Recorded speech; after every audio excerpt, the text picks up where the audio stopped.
सिया रामचंद्र भगवान की जय। हृदय में बस गए मेरे प्रभु राम, हृदय में बस गए मेरे प्रभु राम। श्री राम जय जय राम, श्री राम जय जय राम। गंगा भी बोले राम, यमुना भी बोले राम, गंगा भी बोले राम, यमुना भी बोले राम। सरयू की धार बोले राम राम राम, सरयू की धार बोले राम राम राम। श्री राम जय जय राम, श्री राम जय जय राम। जय श्री राम।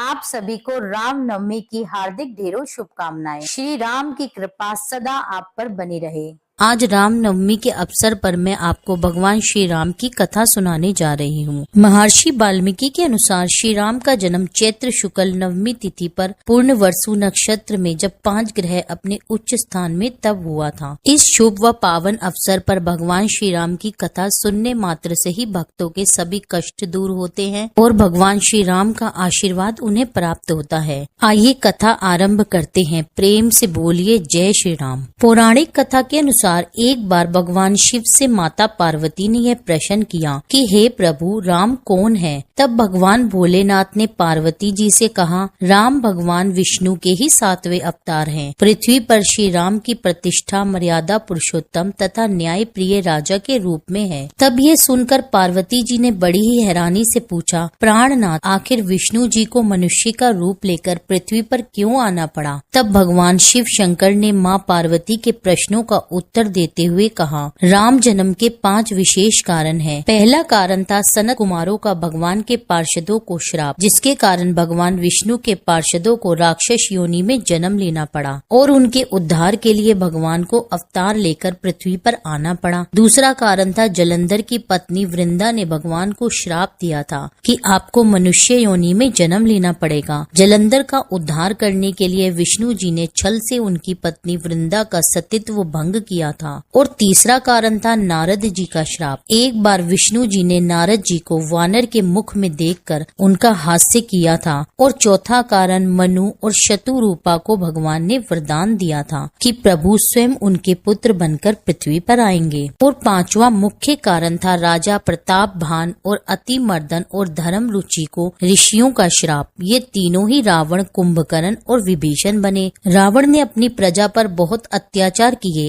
एक बार तीनों भाइयों ने घोर तप किया। उनकी तपस्या से प्रसन्न होकर ब्रह्मा जी ने उन्हें वर मांगने को कहा। इस पर रावण ने कहा कि हे प्रभु, हमें यह वर दीजिए कि हम वानर और मनुष्य की जातियों को छोड़कर किसी के मारने से ना मरे। तब ब्रह्मा जी ने रावण को यही वरदान दिया। तुलसीदास जी ने लिखा है कि जब पृथ्वी पर रावण का अत्याचार बढ़ा और धर्म की हानि होने लगी, तब भगवान शिव कहते हैं, राम जन्म के हेतु अनेका, परम विचित्र एक ते एका। जब जब होई धर्म की हानि, बड़े असुर अधम अभिमानी। तब प्रभु धरी विविध शरीरा, धरई कृपा निधि सज्जन पीरा। अर्थात जब जब धर्म की हानि होती है और अभिमानी राक्षस बढ़ने लगते हैं, तब तब कृपा निधान प्रभु दिव्य शरीर धारण करके सज्जनों की पीड़ा को हर लेते हैं। वह असुरों को मारकर देवताओं को स्थापित करते हैं और वेदों की रक्षा करते हैं। यही श्री राम जी के अवतार का सबसे बड़ा कारण है। प्रेम से बोलिए प्रभु श्री राम की जय। राजा दशरथ अयोध्या के सूर्यवंशी सम्राट थे। जब से उन्होंने राज्य का कार्यभार संभाला था, तब से उन्होंने अपनी विजय की पताका चारों दिशाओं में लहरा दी थी। उनकी 3 पत्नियां थी, जिनका नाम कौशल्या, केकई और सुमित्रा जी था। एक बार उनके कुलगुरु वशिष्ठ जी की पत्नी माता अरुंधति ने गुरु वशिष्ठ जी से पूछा, हे नाथ, हमारे राजा का कोई पुत्र क्यों नहीं है? आप उनके गुरु हैं, फिर भी उनका कोई पुत्र नहीं है। तब गुरु वशिष्ठ बोले, देवी, पुत्र तो तभी आएगा जब हृदय में पुत्र की लालसा होगी। तब अरुंधति बोली, ये काम आप मुझ पर छोड़ दो। जब माता माता अरुणाधति अपने पुत्र को लेकर अयोध्या के राजमहल में पहुंच गई। जब दशरथ जी ने माता अरुंधति को अपने पुत्र के साथ देखा तो वे उनसे मिलने गए। दशरथ गुरु जी के पुत्र को प्यार करने लगे। उसी समय माता अरुंधति ने पीछे से बालक को चुकोटी भर दी। तब दशरथ जी बोले, माता मैंने तो इसे धीरे से छुआ है, फिर यह क्यों रोने लगा? तब माता अरुंधति बोली, यह मन में सोच रहा है कि आप तो राजा बन गए और इनके पिता आपके गुरु बन गए। आपका तो कोई पुत्र नहीं, तो मेरा पुत्र किसका गुरु बनेगा? आपका सिंहासन तो सूना रह जाएगा और यह परंपरा टूट जाएगी। जैसे ही दशरथ जी ने माता अरुंधति की बात सुनी तो उनके मन में ग्लानि हुई। इसी कारण उन्होंने गुरु वशिष्ठ जी से इसका उपाय पूछा, क्योंकि जो गुरु के घर पहुंच जाता है भगवान उसके घर स्वयं पहुंच जाते हैं। राजा दशरथ ने गुरु वशिष्ठ को अपनी चिंता का कारण बताया। तब महर्षि वशिष्ठ ने उन्हें श्रृंगी मुनि द्वारा पुत्रेष्टि यज्ञ कराने को कहा। राजा दशरथ और रानी कौशल्या की एक पुत्री थी जिसका नाम शांता था और शांता का विवाह श्रृंगी मुनि के साथ ही हुआ था। अपने ससुर के आग्रह और पत्नी के कहने पर श्रृंगी मुनि पुत्रेष्टि यज्ञ करवाने के लिए तैयार हो गए। श्रृंगी मुनि ने यज्ञ की पूरी व्यवस्था कर ली और राजा दशरथ के द्वारा वह यज्ञ संपन्न कराया गया। यज्ञ पूर्ण होने पर उसकी अग्नि में से स्वयं अग्निदेव खीर का पात्र हाथ में लेकर प्रकट हुए। उन्होंने वह पात्र राजा दशरथ को दे दिया और बोले, इसमें जो खीर है वह आप अपनी तीनों रानियों को खिला दें, जिससे उन्हें पुत्रों की प्राप्ति होगी। राजा दशरथ खीर का पात्र लेकर अपनी रानियों के पास गए। फिर खीर के 2 हिस्से किए। आधा हिस्सा रानी कौशल्या और बचे हुए आधे हिस्से से भी 2 भाग किए। उसमें से एक भाग पूरा रानी कैकेयी को मिला और जो बचा हुआ एक हिस्सा था उसके आगे 2 हिस्से किए गए, जिसमें से एक हिस्सा रानी कौशल्या और दूसरा हिस्सा रानी कैकेयी को मिला। और कौशल्या जी ने वह खीर अपने हाथों से सुमित्रा जी को खिलाई, जिससे लक्ष्मण जी प्रकट हुए। और एक हिस्सा जो कैकेयी के हाथ में था वह उन्होंने रानी सुमित्रा को खिलाया, जिससे शत्रुघ्न प्रकट हुए। इस प्रकार सभी रानियां गर्भवती हुई। जिस दिन भगवान गर्भ में आए उस दिन चारों ओर सुख ही सुख हो गया और वह पावन समय भी आ गया। चैत्र मास की 9वीं तिथि थी, शुक्ल पक्ष और भगवान का प्रिय अभिजीत मुहूर्त था। दोपहर का समय था, ना बहुत सर्दी थी और ना ही बहुत गर्मी। वह पवित्र समय सब लोगों को शांति देने वाला था। शीतल मंत्र और सुगंधित हवा चल रही थी। सभी देवता भगवान की स्तुति करके अपने अपने लोक में पधार गए। उसी समय अवधपुरी के दिव्य भवन के प्रिय कक्ष में भगवान श्री राम प्रकट हो गए। तब भगवान श्री राम का जन्म हुआ। तब वे चतुर्भुजी रूप में प्रकट हुए। जब रानी कौशल्या ने देखा तो उन्हें बड़ी ही हैरानी हुई। जो सारे ब्रह्मांड में समाया हुआ है वे मेरे गर्भ से निकला है। भगवान ने माता कौशल्या को दिव्य रूप दिखाया और भगवान चाहते थे कि माँ के अंदर वात्सल्य प्रेम जागे, क्योंकि माता कौशल्या ने पिछले जन्म में भगवान से वरदान मांगा था कि आप पुत्र रूप में हमारे घर आएं और जब आप आओ तो मुझे एक बार यह बोध होना चाहिए कि जो मेरे यहाँ पधारे हैं वे भगवान हैं। जब माता कौशल्या ने भगवान को जी भर के देख लिया तो भगवान मुस्कुराने लगे। प्रभु के दिव्य दर्शन करने के बाद माता जी की बुद्धि बदल गई। हे तात, यह रूप बदलकर बालक रूप लीला करो, यह सुपरम होगा। माता के वचन सुनकर देवताओं के स्वामी भगवान श्री हरि ने बालक बनकर रोना शुरू कर दिया। तुलसीदास जी कहते हैं कि जो इस चरित्र का गान करते हैं वे श्री हरि को पद पाते हैं और संसार रूपी कुएं में नहीं गिरते। बच्चे की रोने की आवाज सुनकर सभी रानियां उतावली होकर दौड़ी चली आई। दासियां हर्षित होकर इधर उधर दौड़ने लगी। सारे अयोध्यावासी आनंद मनाने लगे। राजा दशरथ पुत्र का जन्म कानों से सुनकर ब्रह्म आनंद में समा गए। भगवान श्री राम ने 9वीं तिथि में 9वीं तिथि पर मनुष्य के रूप में जन्म लिया। प्रेम से बोलिए प्रभु श्री राम की जय। आइए 9वीं तिथि से जुड़ी भगवान श्री राम की एक और कथा सुनते हैं। एक बार 9वीं तिथि भगवान श्री राम के पास आई और रोने लगी। भगवान राम जानकी जी के साथ विराजमान है। भगवान ने पूछा, हमारे दरबार में कौन रो रहा है? तब दरबान ने बताया कि यह 9वीं तिथि है और आपसे मिलना चाहती है। तो भगवान राम ने 9वीं तिथि को अपने पास बुलाया और रोने का उनसे कारण पूछा। प्रभु क्या बताऊं, मुझे इस संसार ने त्याग दिया है। बड़े बड़े ब्राह्मण और पंडित कहते हैं कि 9वीं तिथि पर कहीं यात्रा नहीं करनी चाहिए, कोई भी शुभ कार्य नहीं करना चाहिए। मेरा बड़ा अनादर हो रहा है प्रभु। हर तिथि में कोई न कोई उत्सव हुआ है, कोई न कोई अवतार हुआ है, परंतु मैं खाली ही रह गई हूँ। मेरा उद्धार उद्धार कीजिए। यह सुनकर भगवान श्री राम के नेत्रों से आंसू आ गए। वे बोले, तू चिंता क्यों करती है? जो खाली है मुझे वही प्रिय है। मैं उसे अपने प्रेम से भर देता हूँ, खाली नहीं रहने देता। अब की बार जब मेरा राम अवतार होगा तो मैं तुझे भर दूंगा। उस दिन उत्सव मनाया जाएगा। साथ ही माँ सीता भी बैठी थी। माता सीता का भी उनकी बात सुनकर हृदय द्रवित हुआ और वो बोली कि मैं भी नवमी तिथि को आऊंगी। जैसे ही नवमी तिथि के दिन भगवान श्री राम का जन्म हुआ था, आकाश मार्ग से देवताओं और गंधर्वों ने पुष्पों की वर्षा की। श्री राम के दर्शन से सूर्य भगवान आनंद मगन होकर स्थिर हो गए। वे आगे बढ़ ही नहीं रहे थे। राम जन्म से सभी देवताओं को खुशी हुई, परंतु चंद्रदेव दुखी हो गए थे, क्योंकि सूर्यास्त के बिना रामचंद्र के दर्शन कैसे हों। तब भगवान श्री राम ने चंद्रमा से पूछा, आज मेरा पृथ्वी पर अवतरण हुआ है और तुम दुखी हो रहे हो। तब चंद्रदेव ने राम जी से कहा, अगर सूर्यास्त नहीं होगा तो मैं आपके दर्शन कैसे करूंगा? और इतना कहकर चंद्रदेव को रोना आ गया। तब श्री राम ने चंद्रमा को आश्वासन देते हुए कहा कि आज से मैं तेरा नाम धारण करूंगा, परंतु चंद्रदेव प्रसन्न नहीं हुए। तब प्रभु श्री राम बोले, इस बार मैंने सूर्य वंश में जन्म लिया है। भविष्य में कृष्ण अवतार में रात्रि के 12 बजे आऊंगा और सबसे पहले तुम्हें दर्शन दूंगा। यह सुनकर चंद्रदेव भी प्रसन्न हो गए। करुणा निधि दयावान पुरुषोत्तम श्री राम भगवान की जय। इसके बाद शुभ घड़ी और शुभ नक्षत्रों में महारानी केकई ने एक और रानी सुमित्रा ने 2 तेजस्वी पुत्रों को जन्म दिया। सभी ने भगवान के जन्म का उत्सव मनाया। अब भगवान के नामकरण का शुभ समय आ गया। गुरु वशिष्ठ को बुलाया गया। गुरुदेव को ऊंचे आसन पर बिठाया गया और नीचे 4 आसन लगाए गए, जिस पर राजा दशरथ, माता कौशल्या, रानी केकई और सुमित्रा जी बैठी। आज गुरु वशिष्ठ अपने भाग्य की सराहना कर रहे हैं। वे मन ही मन में सोच रहे हैं कि मेरे द्वारा भगवान का नामकरण हो रहा है, और यह सोचते हुए उनकी आंखों में आंसू आ गए। उन्हें पुराने समय का कथन याद आ गया, जिस समय ब्रह्मा जी ने गुरु वशिष्ठ जी को प्रकट किया था। तो उस समय वे आज्ञा दी थी कि तुम सूर्य वंश के पुरोहित बन जाओ, और उस समय वशिष्ठ जी ने मना कर दिया। वशिष्ठ जी बोले, पिताजी मुझे यह काम अच्छा नहीं लगता। यदि तुम इस मौके से चूक गए तो बहुत पछताओगे और एक दिन तुम्हें रोना पड़ेगा। वशिष्ठ जी बोले, पिताजी मैं क्यों पछताऊंगा? ब्रह्मा जी ने कहा, यदि तुम सूर्य वंश के पुरोहित बनोगे तो भगवान विष्णु श्री राम बनकर इनके यहाँ जन्म लेंगे। तुम्हें भगवान को गोद में खिलाने का अवसर प्राप्त होगा। आपकी गोद में ठाकुर जी होंगे और आप आनंदित होंगे। तभी वशिष्ठ जी ने ये स्वीकार कर लिया कि मैं सूर्य वंश का पुरोहित बनूंगा। बस यही बात अब वशिष्ठ जी को याद आ गई और वे बहुत प्रसन्न हो रहे हैं। इनके नाम तो अनेक हैं, परंतु मेरी बुद्धि में जो नाम आ रहा है वह मैं आपको बता रहा हूँ। जो आनंद सिंधु सुख राशि, सीकर त्रिलोके सुवासी, सो सुख धाम राम असनामा, अखित लोकदायक विश्रामा। यह जो आनंद के समुद्र और सुख की राशि है, जिसके एक कण से तीनों लोग सुखी हो जाते हैं। आपके सबसे बड़े पुत्र का नाम राम है, जो सुख और शांति देने वाला है। राम का अर्थ है जो सभी को आराम देगा। इनके नाम की महिमा अनंत है। राम नाम से क्या क्या नहीं हो सकता। एक राम नाम सब काम करने में समर्थ है। प्रेम से बोलिए भगवान श्री रामचंद्र की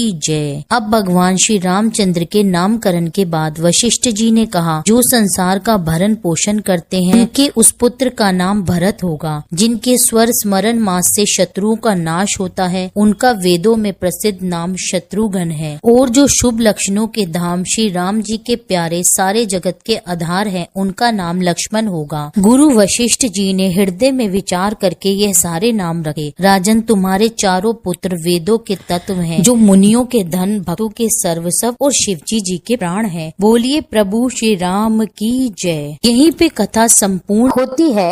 आप सभी का इस कथा को सुनने के लिए हार्दिक धन्यवाद। अगर वीडियो पसंद आई हो, कथा अच्छी लगी हो, तो मेरी वीडियो को लाइक करके चैनल को सब्सक्राइब कर लीजिए और अपने फैमिली और फ्रेंड्स के साथ शेयर कीजिए। मिलती हूँ आपसे एक अगली वीडियो में। जब तक के लिए जय श्री राधे।